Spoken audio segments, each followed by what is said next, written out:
Assalamualaikum warahmatullahi wabarakatuh.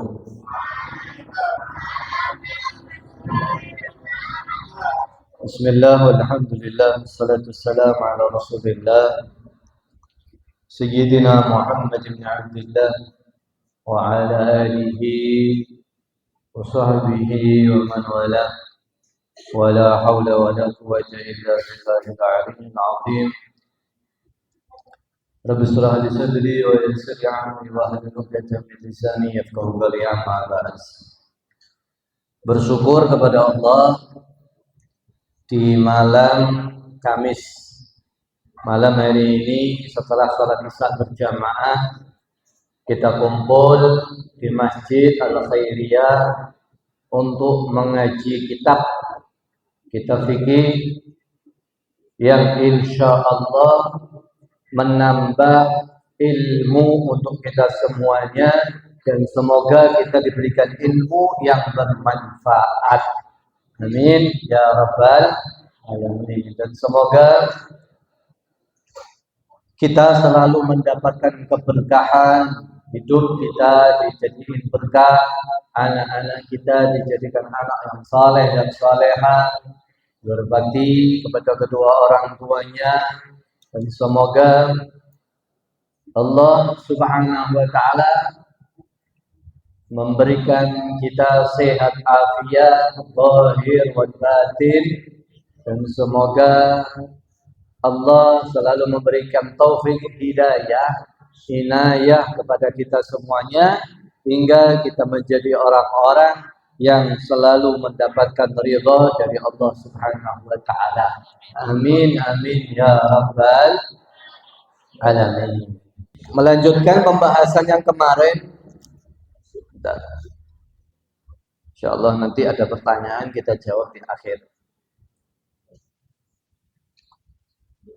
Syarat sah wudu. Kalau adik-adik mau wudu harus pakai syarat ini. Syarat sahnya wudu dan juga sekaligus syarat sah mandi besar. Ada berapa kemarin? Ada 10. Ada berapa? 10. Yang pertama udah dijelasin. Yang pertama, syarat orang kalau mau wudu Islam. Maka kafir nggak boleh.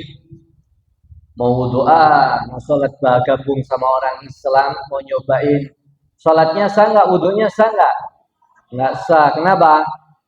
Orang Kristen, orang kafir, maka nggak boleh dia berwudu. Syaratnya harus Islam dulu. Yang kedua, tamyiz. Nah, tamyiz kemarin udah dibahas, seorang yang bisa membedakan yang buruk dengan yang benar, ya kan? Bisa makan sendiri nggak pakai disuapin. Bisa apalagi? Diajak ngomong paham. Jawabnya tepat. Nggak kesana nggak kemari. Apa pertanyaannya itu yang dijawab, itu namanya tamyiz. Usianya berapa, Beb? Ya minimal 6 tahun mungkin. Udah bisa cebok sendiri. Makan sendiri nggak pakai disuapin. Ada nggak yang umur 6 tahun masih disuapin, cebok sendiri, dicebokin, masih ada nggak? Banyak. Waduh. Normalnya 7 tahun biasanya. Udah mulai mandiri umur 7 tahun. Tapi ada juga 6 tahun yang sudah bisa cebok sendiri, nggak dicebokin sama ibunya. Nah, syarat yang berikutnya bersih dari haid dan nifas. Masih ada haidnya, nggak boleh main wudhu, nggak boleh mandi besar. Maka harus total bersihnya. Ini sekalian, biar ibu-ibunya nggak salah. Cara membersihkan, cara mengetahui haidnya udah bersih, maaf, kita memasukkan kapas. Yang sekiranya kalau kita duduk, maka itu batas untuk mengetahui bersih atau tidaknya. Kadar bersihnya, warna kapas sama dengan apa namanya tanda yang ketika disentuh. Oh, warnanya sama. Oh, berarti udah bersih. Tapi kalau masih ada kuningnya, masih ada keruhnya, berarti belum suci sempurna. Jadi nggak boleh mandi dulu, nunggu bersih total. Ya, itu udah dibahas. Yang keempat, apa yang keempat adalah yang ini yang pembahasan yang malam ini. Amma yamna'u wusulal ma'i ilal basyarah. Tidak ada sesuatu yang menghalangi sampainya air wudhu ke kulit basyarah. Kalau bahasa Arabnya basyarah. Apa itu basyarah? Bohirul jildil insan. Bagian luar daripada kulit manusia. Ini dikatakan basyarah. Bagian kulit luar manusia, luarnya aja bukan dalamnya gitu loh. Nah, bagian kulit semuanya. Nah, kita bahas an-rabi'ah min syurut allati tushtarata li sihatil wudu. Sesungguhnya yang keempat daripada syarat-syarat yang mensyaratkan sahnya wudu al-khulwul udwi amma yamna'ul wusul al-ma'ilaih. Syaratnya adalah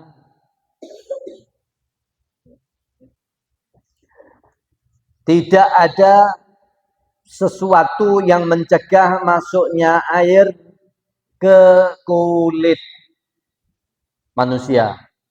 Contoh, al-wasakhi alladhi tahtal adfar. Kotoran yang ada di bawah kuku tangan atau kuku kaki. Oh, ilam yakun minal arab, jika bukan kotorannya bekas dari keringat. Kalau dari keringat berarti boleh. Kotoran yang bukan dari keringat, maka itu bisa mencegah masuknya air ke dalam kulit bawah kuku. Karena bawah kuku ini ada kulitnya, Bu, dan harus masuk air. Nah, apalagi tip X. Apa? Tip X yang biasanya anak-anak kalau sekolah sering kan ini. Di tip X, yang salah di tip X. Masih ada bekasnya nempel di tangannya. Nanti sholat duhurnya harus dibersihin dulu. Kenapa? Karena tercegah air masuk di dalam kulit. Apalagi cat. Apa? Lem.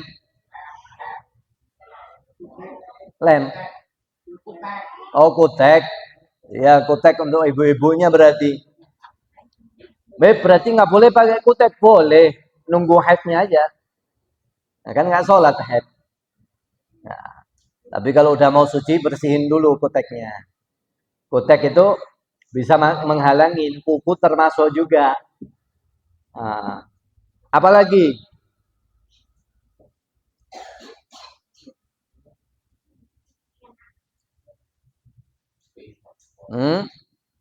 yang sering spidol masuk enggak spidol? Masuk, nggak ada sesuatu yang halangin. Apa? Pena sama pulpen.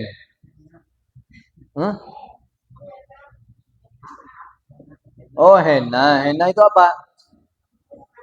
Masuk henna, masuk semir kan, semir daun itu yang pacar itu kan kalau udah dikelupas jadi warna, masuk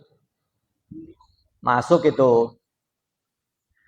Apalagi seperti kaduhni, minyak wangi, tapi minyak wanginya yang padat kayak salep.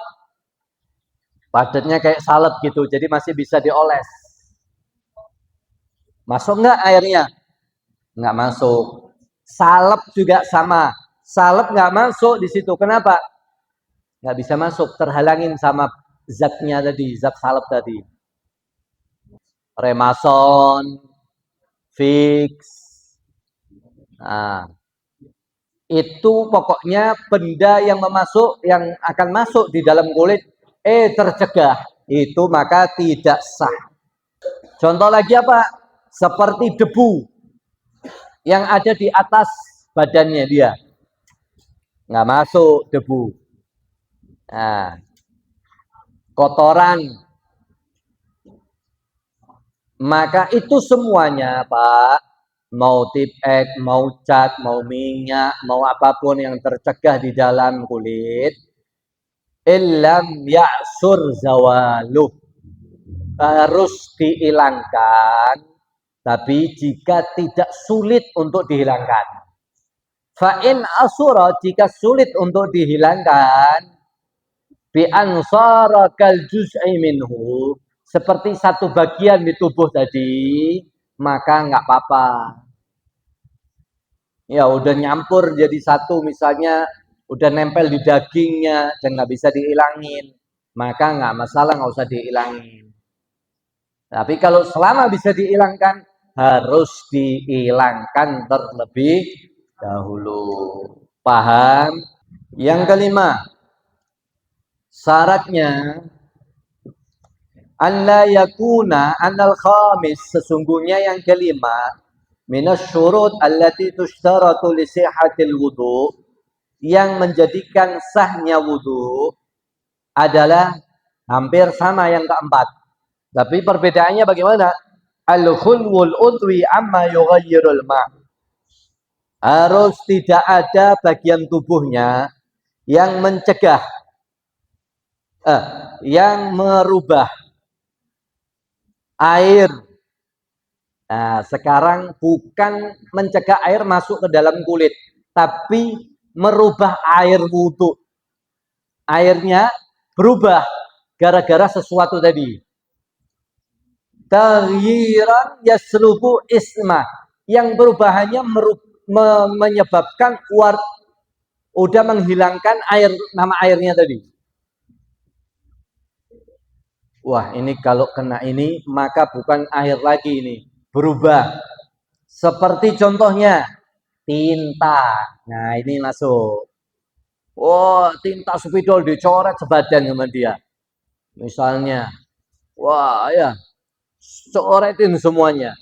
Pas kena air guyurin ke tangannya, tintanya luntur. Tintanya luntur, maka air yang bekas luntur tadi jatuh di anggota tubuhnya tidak sah untuk dipakai.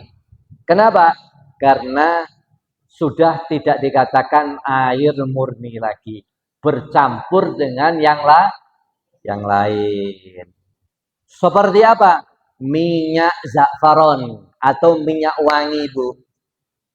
Pakai minyak nih ke badannya, kena tangannya, mungkin wajahnya kena, misalnya mau ke kondangan, pulang dari kondangan minyaknya masih nempel.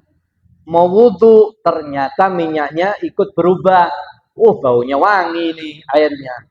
Maka bagaimana hukumnya? Berubah airnya sehingga kulitnya bukan memakai air murni lagi, bercampur dengan minyak wangi. Atau minyak telon. Nih ibu-ibu yang sering punya anak nih, digosokin minyak telon, Bu, tangannya ibu kena minyak telon banyak. Atau perutnya bapak-bapak sakit nih, ngambil minyak kayu putih, digosokin sebadan. Udah gitu langsung wudhu, tangannya masih kena kayu putih. Gimana? Nggak sah. Kenapa? Bercampur dengan airnya, bercampur dengan minyak kayu putih. Sehingga anggota tubuhnya yang terbasuh bukan kena air lagi, tapi sudah bercampur dengan minyak kayu putih, benda yang lain. Karena syarat yang kelima, tidak boleh ada di anggota wudhu yang bisa merubah air, nama air itu sendiri. Fa in kana galilan, kalau sedikit perubahannya, oh masih tetap kok nggak ada baunya, masih tetap murni air, bagaimana? Nggak apa-apa. Tapi kalau perubahannya banyak, minyaknya kuat ini sampai berubah ini, udah batal wudhunya, bukan sholatnya, tapi wudhunya. Nah terus bagaimana? Ya berarti harus dibersihin dulu, dihilangin. Cara menghilangkan bagaimana? Disabunin dulu deh minyaknya. Kayu putihnya disabunin. Karena sabun bisa ngilangin insya Allah. Guyur, udah uduk lagi. Kita sering kok gitu. Karena setiap bapak-bapak, ibu-ibu punya anak kan. Ya, bersihin dulu. Sama pakai bedak juga. Kalau bedaknya masih ada, maka airnya nyampur dengan bedak, maka bedaknya wudhunya tidak sah. Karena bercampur airnya dengan bedak. Pokoknya alhasil murni. Air yang kita pakai murni, nggak campur dengan sabun, nggak campur dengan benda, tepung ataupun yang lain. Paham? Alhamdulillah.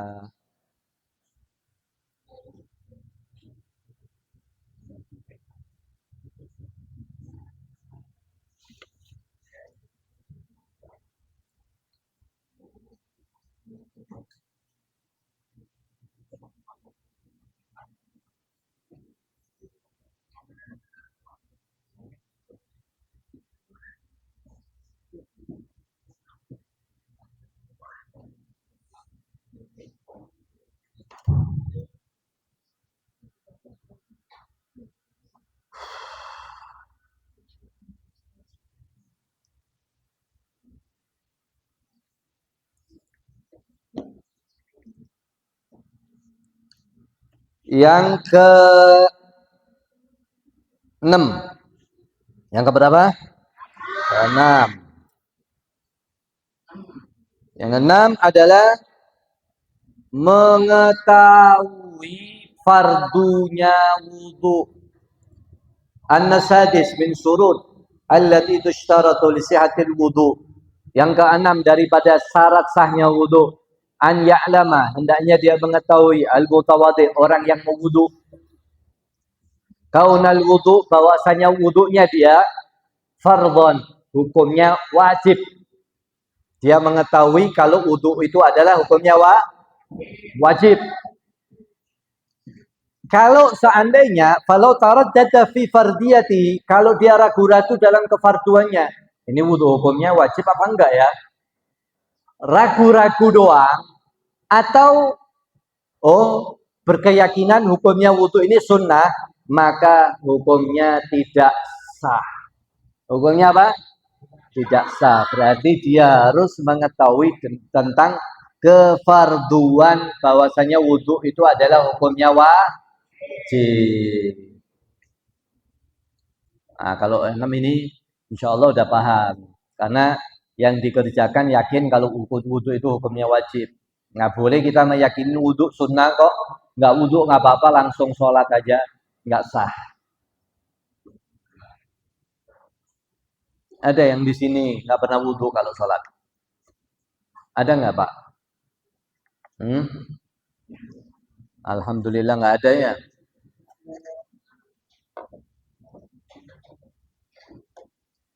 Syarat yang berikutnya. Syarat yang ke-7. Hendaknya dia tidak an-nasabi min surut allati tushtaratu li sihhatil wudu. Syarat yang ke-6, yang ke-7 dari sahnya wudu, an la ya'taqidal mutawaddi sunniyata fardin min furudihi. Nih, syaratnya hendaknya orang yang berwudu bahwasanya sunnah-sunnahnya bagian-bagian dari fardu, sunnah-sunnahnya itu termasuk dari fardu. Hendaknya dia tidak berkeyakinan orang yang mau berwudu itu fardu wudunya itu hukumnya sunnah.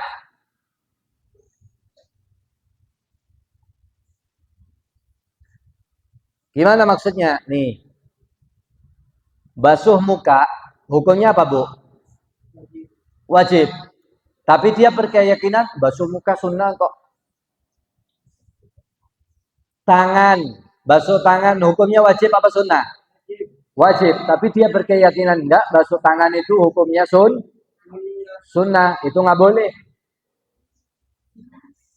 Basuh sebagian rambut kepala hukumnya apa? Wajib. Dia berkeyakinan, oh basuh kepala ini hukumnya sunnah, nggak boleh. Dia punya keyakinan aja seperti itu, hukumnya nggak sah. Nah, itu yang pertama. Yang kedua, dia berkeyakinan bahwasanya anna jami'a matlubatihi furudun. Bahwasanya semua yang dikerjakan itu hukumnya fardu wajib.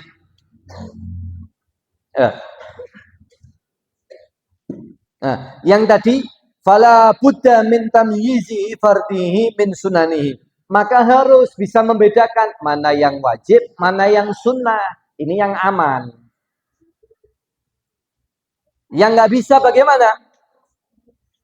Menganggap yang wajib dijadiin sunnah. Ini yang nggak boleh. Atau dia berkeyakinan bahwa sesemuanya yang ada di dalam wudhu itu hukumnya wajib. Contoh, kumur-kumur atau membasuh telinga. Pokoknya basuh telinga wajib bagian wudhu. Dia nggak tahu itu sunnah. Hukumnya sah nggak wudhunya? Dia keyakinannya gini, oh basuh telinga itu hukumnya kan sunnah. Kalau kita ngaji, tapi dia berkeyakinan, oh basuh telinga itu hukumnya wajib kok. Boleh nggak gitu? Boleh. Kenapa? Karena dia menjadikan sunnah jadi wajib, masih aman. Yang asalnya sunnah, kalau dijadiin wajib, nggak apa-apa.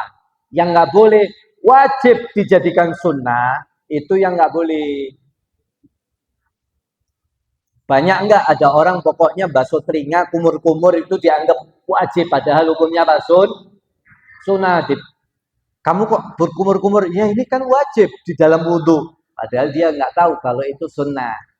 Nggak apa-apa. Dia berkeyakinan sunnah dijadiin wajib masih aman. Yang nggak aman, wajib dijadiin sunnah. Itu yang nggak aman.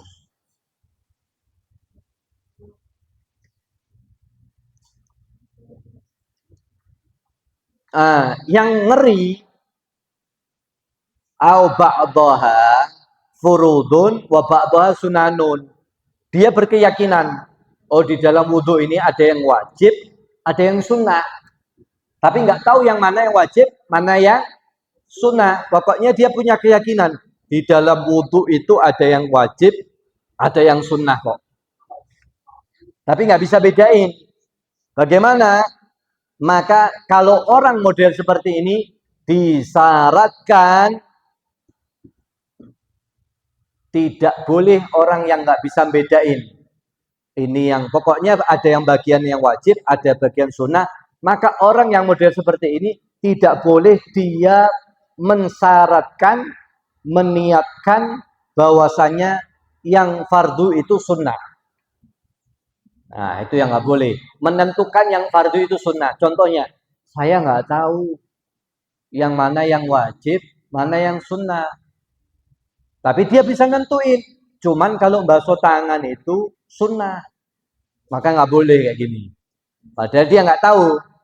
Dia menentukan yang wajib ditentuin sunnah, itu yang nggak boleh. Nah, sama aja ya. Yang ke-8. Syaratnya harus pakai air tohur. Apa adik-adik? Ayo bangun, nggak boleh gitu. Nah, yang bagus. Air tohur. Biasanya kan udah ngaji ya. Apa air tohur itu? Air suci mensucikan. Namanya kalau fikihnya air mutlak. Apa? Air mutlak. Apa itu air mutlak? Alladzi lam yuqayyid biqayyidin lazim indal alim bihalihi min ahlil uruf wal lisan. Air mutlak itu air yang tidak terikat dengan ikatan yang kuat menurut orang yang mengetahui keadaan dan ahlinya. Saya ulangi lagi. Air mutlak itu air yang tidak terikat dengan ikatan yang kuat. Menurut versinya orang yang mengetahui dan ahlinya. Nggak punya ikatan. Murni dia. Contoh. Bi an lam yuqayyid aslan. Maka air mutlak itu adalah air yang tidak mempunyai ikatan atau ada ikatan namun dapat terlepas. Au quyida bi qayyidin manfak sama punya ada ikatan tapi bisa terlepas. Contoh air laut. Apa? Air laut. Nggak punya ikatan yang kuat ini. Kalau toh punya ikatan bisa dilepas. Lautnya dihilangin. Jadi apa? Air. Jadi bisa dipisah. Berarti air boleh dipakai ya. Wa ma'il bi'r, air sumur. Air sumur. Tapi yang mempunyai ikatan yang kuat apa contohnya? Air semangka. Mau dihilangin semangkanya, tetap air tapi berubah ya. Nggak bisa. Mana coba air semangka? Cara ngilanginnya gimana? Nggak bisa. Udah nempel jadi satu, namanya air semangka. Mau pakai wudhu air semangka, boleh nggak? Hah? Air semangka, coba besok ya. Pakai air semangka. Nggak boleh. Air kolak, boleh nggak? Bisa dihilangin? Nggak bisa. Nah, itu punya ikatan yang nggak bisa dilepas. Makanya bukan air mutlak ya. Maka nggak sah memakai air yang bukan mutlak. Air kopi boleh nggak dipakai? Nggak boleh. Air teh boleh nggak? Air ini boleh nggak dipakai? Kenapa boleh dipakai? Nah, nggak terikat. Nah, ya mau dihilangin botolnya tetap jadi air itu ya. Murni. Maka syarat yang ke-8 untuk tetap sahnya wudhu harus memakai air yang suci mensuci. Tapi ada pengecualian ini Pak. Tidak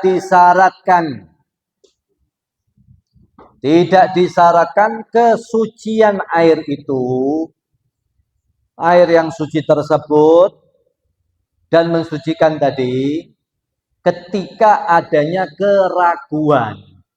Ya disyaratkan.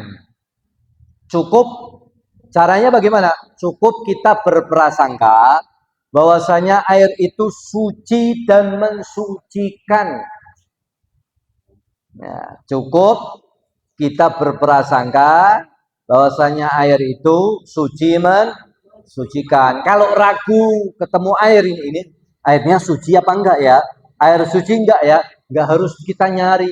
Oh, dari mana ini? Tanya keliling, tanya Pak RW mungkin. Maka syaratnya cukup kita berprasangka bahwa air itu suci dan mensucikan.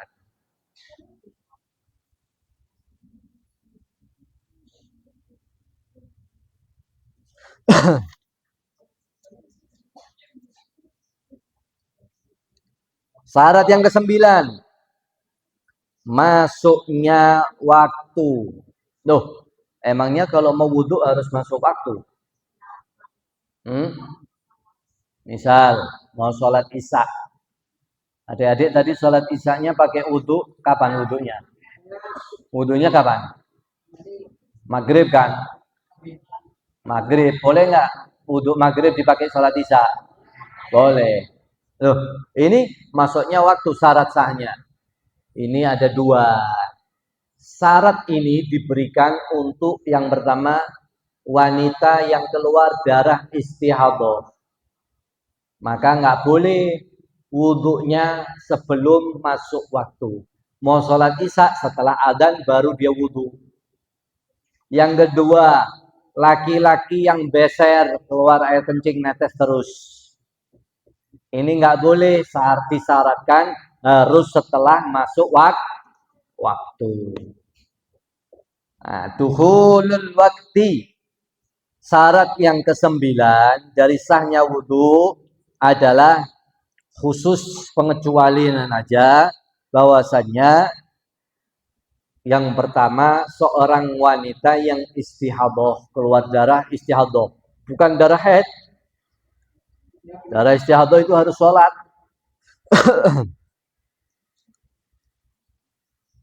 Yang kedua, laki-laki yang keluar air kencing terus alias beser, penyakitan, naudzubillahi min dzalik. Nah, wanita yang istihadah sama yang keluar air kencing terus menerus, setelah dia wudhu, wal muwalah lidaimil hadas, terus langsung sholat dia, nggak pakai ditunda lagi. Habis wudhu, sholat, langsung sholat, nggak boleh ngopi dulu, nggak boleh ngobrol ngeteh dulu, nggak bisa, maka nggak sah. Syaratnya harus langsung habis wudhu langsung sholat.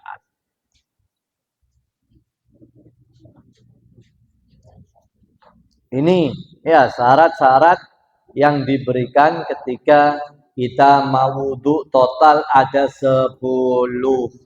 Ada berapa? 10.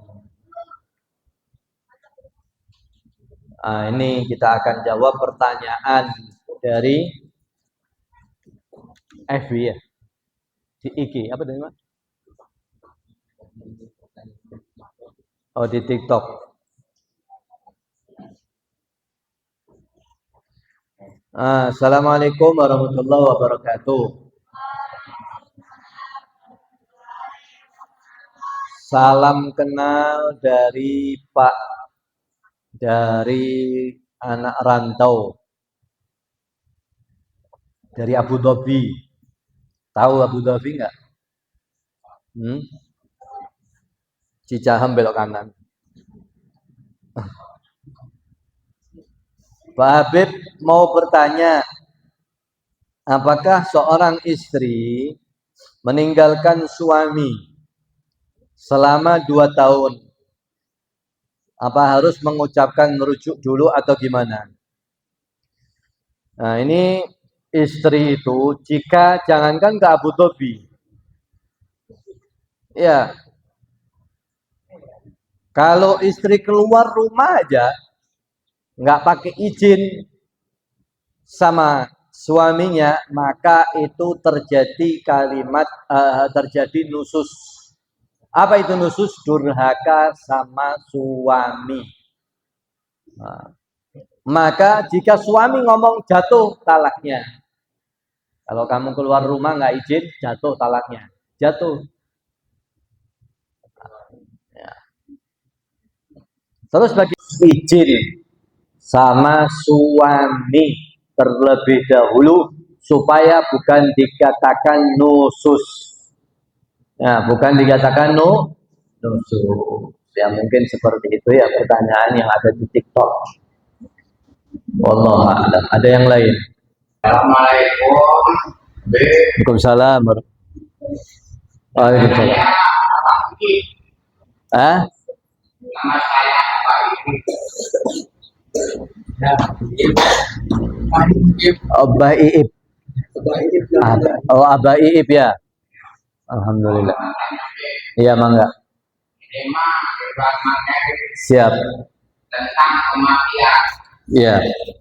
Tema kalau orang yang mati tidak diserahkan Orang apa? dan bagaimana orang Kristen Oh. mati diserahkan bagaimana hukumnya. Terima kasih. Assalamualaikum warahmatullahi wabarakatuh. Waalaikumsalam warahmatullahi wabarakatuh. Ya. Syaratnya Islam harus disolatkan, dikuburkan, dikafankan. Maka jika tidak ada yang mau mensolatkan, hukumnya dosa berjamaah. Hukumnya dosa berjamaah. Nggak ada yang mau nyolatin, Beb. Dosa sekampung, cuma semua rata. Nah, karena kewajiban muslim itu tadi memandikan, mengkafani, mensolatkan, mengkuburkan. Kalau tidak dikerjakan, maka hukumnya dosa. Yang dosa siapa?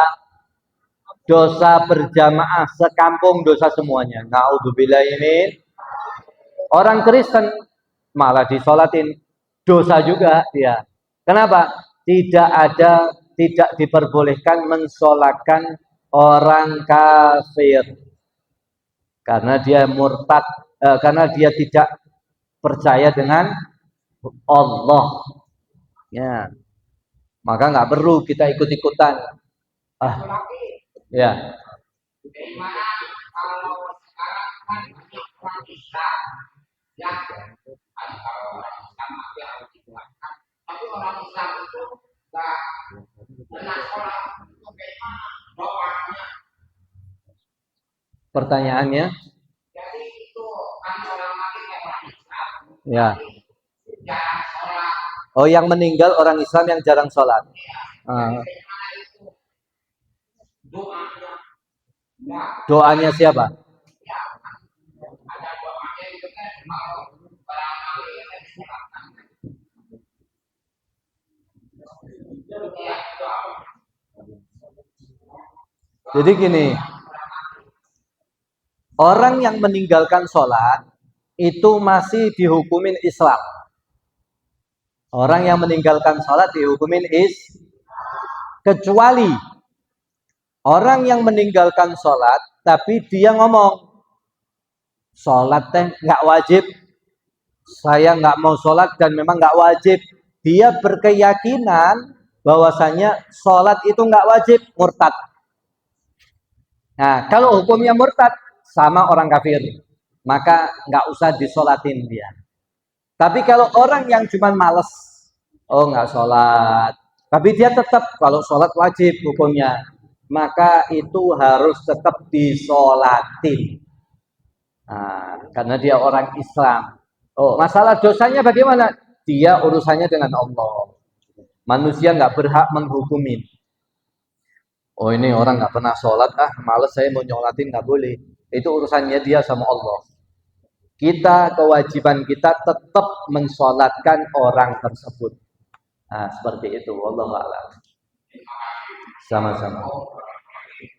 Waalaikumsalam. Ini udah lama ini nggak dengerin pertanyaannya Abah Iib.